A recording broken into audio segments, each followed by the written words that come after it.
নমস্কার, সোনাঝুরি থেকে আপনাদের সবাইকে জানাই অনেক অনেক স্বাগত। কিন্তু আমি প্রচুর ব্যস্ত ছিলাম। বাড়ির পাশে একজন দেওয়ারের বিয়ে ছিল, পুরো এক সপ্তাহ ধরে অনুষ্ঠান হচ্ছিল। সেখানে রান্না বান্না, খাওয়া দাওয়া, আনন্দ, হই হুল্লো প্রচুর হয়েছে। তাই ভিডিও করার একদম সময় পাইনি। দেখুন এই যে বিয়েতে মেহেন্দি করেছিলাম। তারপরে অনুষ্ঠান থাকলে যা হয়, রাত 2-2-2:30টার সময় করে ঘুমানো হয়। তাই একটু ফ্রেশ হয়ে আজকে ভিডিও বানাতে চলে এসেছি। আজকের বানাবো একদম গ্রামের বহু পুরনো একটি রেসিপি, গুমুকের ডোগা এবং ধন্দুলের ডোগা রান্না করব। কিভাবে রান্না করি আপনারা শুধু ভিডিওটি প্রথম থেকে শেষ পর্যন্ত দেখতে থাকুন, আশা করি ভালো লাগবে। তার আগে আপনি যদি নতুন হয়ে থাকেন আমাদের চ্যানেলটিকে সাবস্ক্রাইব করে পাশে এবং সঙ্গে থাকবেন।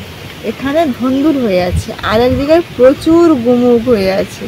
গুমুকের ডোগা আর কি নরম। এখন কিন্তু গুমুকটা অত ভালো হয় না, আর 1 মাস পরে ঠিক ভাদ্র মাসের শেষের দিকে গুমুক প্রচুর হয়ে থাকে। ওই গুমুক নিয়ে কিন্তু আমরা প্রচুর খেলা করি। তো চলুন এখন আমি ধন্দুলের ডোগাগুলো কেটে নিই। ধন্দুলের ডোগাগুলো কত মোটা মোটা। এই যে এইভাবে ডোগাগুলো কেটে নেব।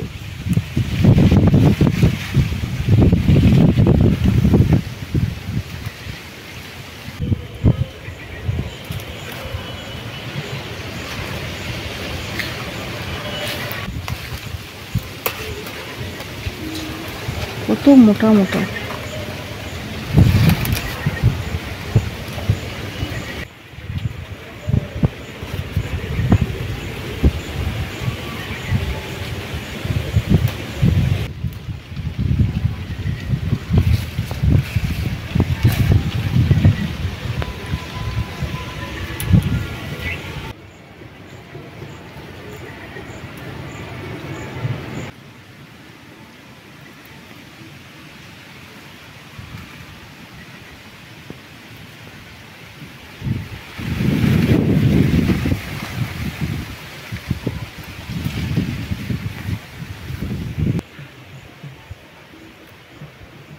ধন্দুলের এই ডোগাগুলো হলে হয়ে যাবে। এবারে তুলবো গুমুকের ডোগা।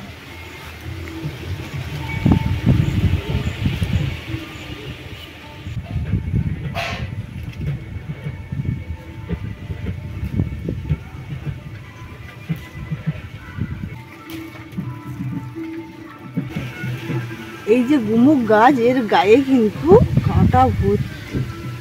পাতা থেকে শুরু করে পুরোটাই, শুধু গুমুকের গায়ে কাঁটা হয় না। এই যে দেখুন কচি গুমুক হয়েছে।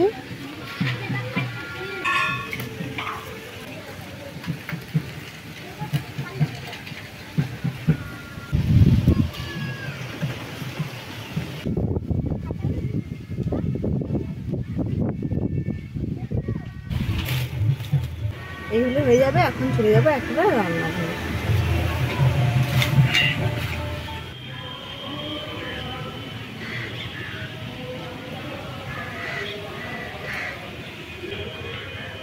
রান্নাঘরে কিন্তু আসা মাত্রই আমি সব কিছু কাটাকুটি শুরু করে দিয়েছি।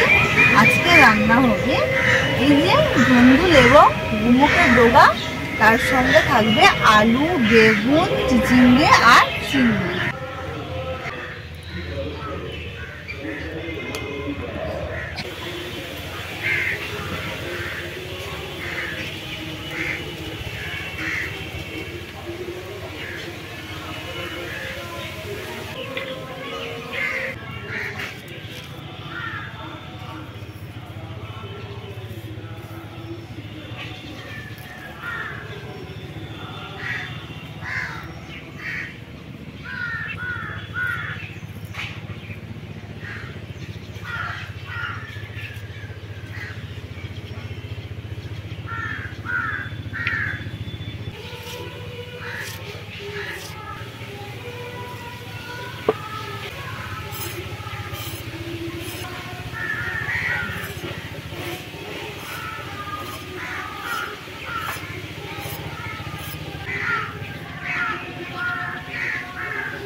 সব কিছু সবজি কাটা হয়ে গেছে, এবারে চিংড়ি কাটবো।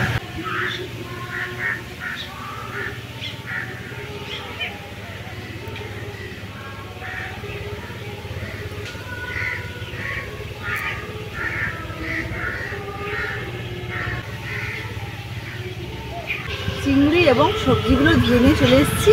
আসা মাত্রই কিন্তু উনুন জ্বালিয়ে দিয়েছি, কড়াইও বসিয়ে দিয়েছি। এবারে দিয়ে দেবো সরষে তেল, পেঁয়াজ কুচি,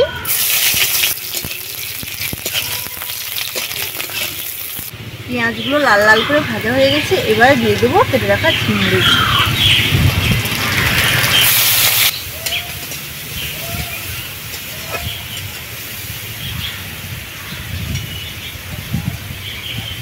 চিংড়িগুলো হালকা ভাজা হয়ে গেছে। এবারে দিয়ে দেবো কেটে রাখা সবজি,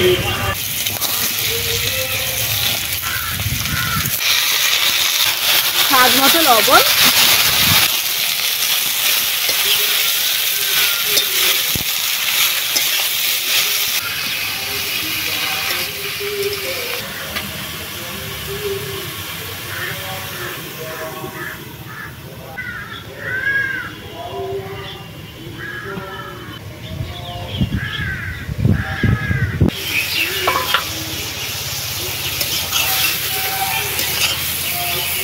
এবারে দিয়ে দেবো চেরা কাঁচা লঙ্কা,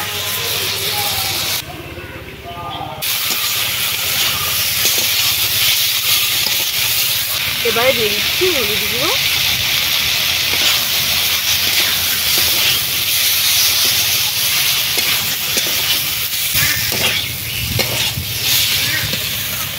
এই রান্নাতে কিন্তু খুবই কম তেল মশলা লাগে। আর কদিন ধরে বিয়ে বাড়িতে খুব রিস্ক খাওয়া হয়েছিল, তাই জন্য খুবই হালকা পাতলাভাবে রেসিপি বানাচ্ছি। খুবই টেস্ট হবে, উপকার, পেটের পক্ষে তো খুবই উপকার। এবারে জল দিয়ে দিচ্ছি।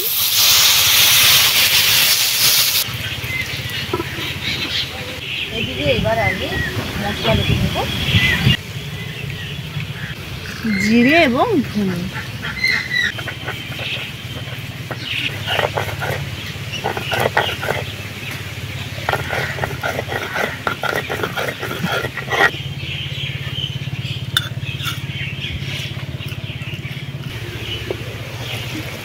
জিরে এবং ধনে বাটা দিয়ে দিচ্ছি।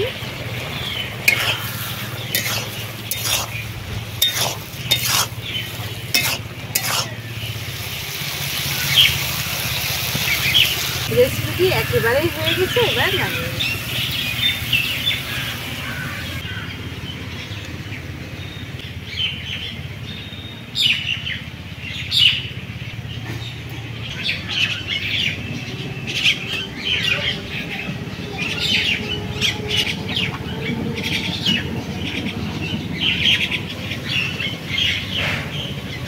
ঝিনুক গাছ এবং ধুন্দুল গাছের ডগা দিয়ে খুব সুন্দর একটি স্বাস্থ্যকর রেসিপি বানিয়েছি, আর খুবই পুরনো রেসিপি।